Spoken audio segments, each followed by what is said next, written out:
नमस्कार. Royal kitchen मराठीमध्ये आपले सर्वांचे मनापासून स्वागत.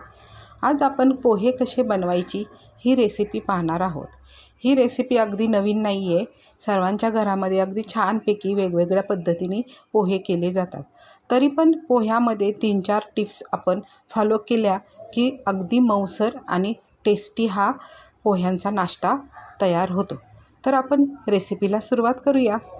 पोहे बनवण्यासाठी 3 प्रकारचे पोहे वापरले जातात. तर त्यापैकी एक पातळ पोहे असतात, जाड पोहे असतात आणि मीडियम साईजचे पोहे जे आपण नॉर्मल घरामध्ये यूज करतो.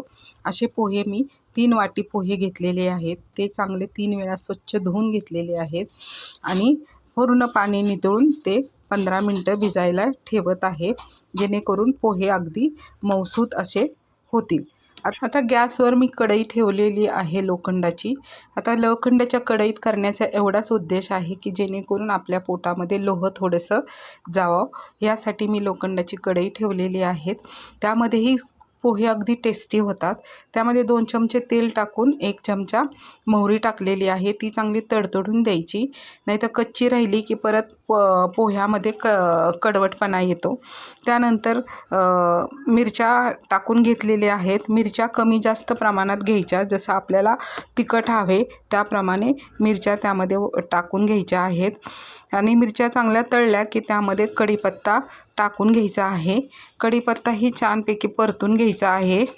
कढीपत्ता परतल्यानंतर त्यामध्ये मीडियम आकाराचे 3 कांदे कापून घेतलेले आहेत, ते त्यामध्ये टाकून घ्यायचे आहेत आणि चांगले परतून घ्यायचा आहे.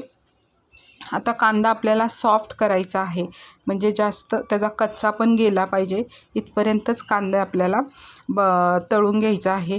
आता पोहे म्हणाल तर कांदे जास्त लागतात, कारण कांदा पोहेच हे नाव आहे.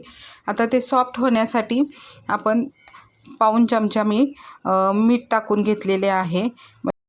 मिठामुळे कांदा चांगलाच लवकर सॉफ्ट होतो आणि परतलाही जातो. आता कांदा 2 मिनटं परतून घ्यायचा आहे. आता कांदा पोहे म्हटले की आपल्या घरातील सर्वांनाच अगदी पौष्टिक असा हा नाश्ता असतो. पूर्ण हा नाश्ता सगळ्यांच्या आवडीचा असतो. त्यानंतर 2 मिनटं कांदा परतल्यानंतर त्यामध्ये पाव चमचा हळद टाकून घ्यायची आहे. आता हळद सर्व मिश्रणामध्ये चांगली मिक्स करून घ्यायची आणि 1 मिनटं चांगलं परतून घ्यायचं आहे. आता हळद परतल्यानंतर त्यामध्ये शेंगदाणे टाकून घ्यायचे आहेत. आता शेंगदाणे मी भाजून टाकलेले आहेत, तळून पण टाकू शकता. त्याचे पूर्ण साले काढून घेतलेली आहेत.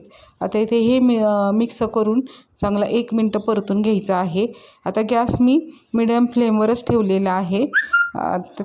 त्यानंतर त्यामध्ये आता ह्या मिश्रणामध्ये मी पाणी टाकलेलं आहे. आता पाणी मी प्रथम थोडंसं टाकलेलं आहे, अंदाजानुसारच पाणी टाकून घ्यायचं आहे. अजून थोडंसं त्यामध्ये लागलं तर टाकायचं, पण साधारण मी सांगते माझं अर्धी वाटी पाणी त्यामध्ये टाकलेले आहे. आता हे कांदा आणि हे सर्व असं पाण्यामध्ये चांगलं शिजून द्यायचं आहे. एक उकळी येऊन द्यायची आहे. आता उकळी आल्यानंतर त्यामध्ये ना आपले भिजवलेले पोहे टाकून घ्यायचे आहेत. सर्व पोहे टाकून घेतलेले आहेत. आता पाणी टाकल्याने काय होतं, पोह्यांना अगदी सॉफ्टपणा येतो. तर एकदा तुम्ही अशा पद्धतीने पण करून बघा, पोहे खूप टेस्टी होतात. आता आपण पोहे हलवताना अगदी हलक्या हाताने हलवून घ्यायचे आहेत पोहे.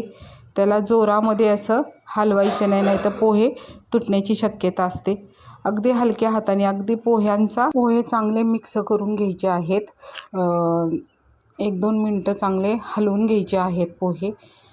हे बघा, अशा पद्धतीने पोहे अगदी हलक्या हाताने मी परतून घेत आहे.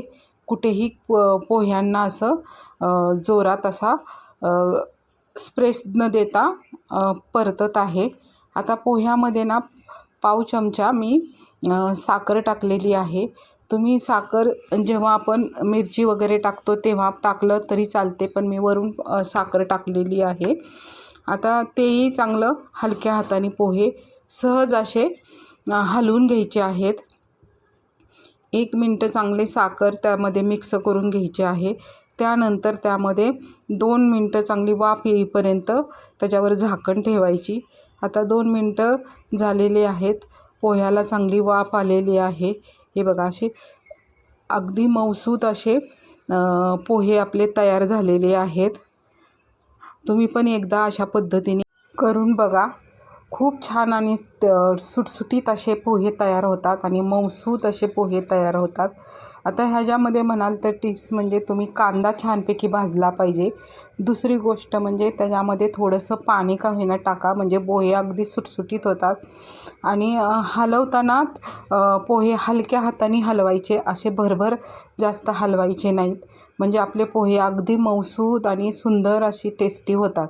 आता पोहे सर्वच करतात, पण एक 2-3 टिप्स अशा पाळल्या ना तर पोहे एकदम टेस्टी होतात.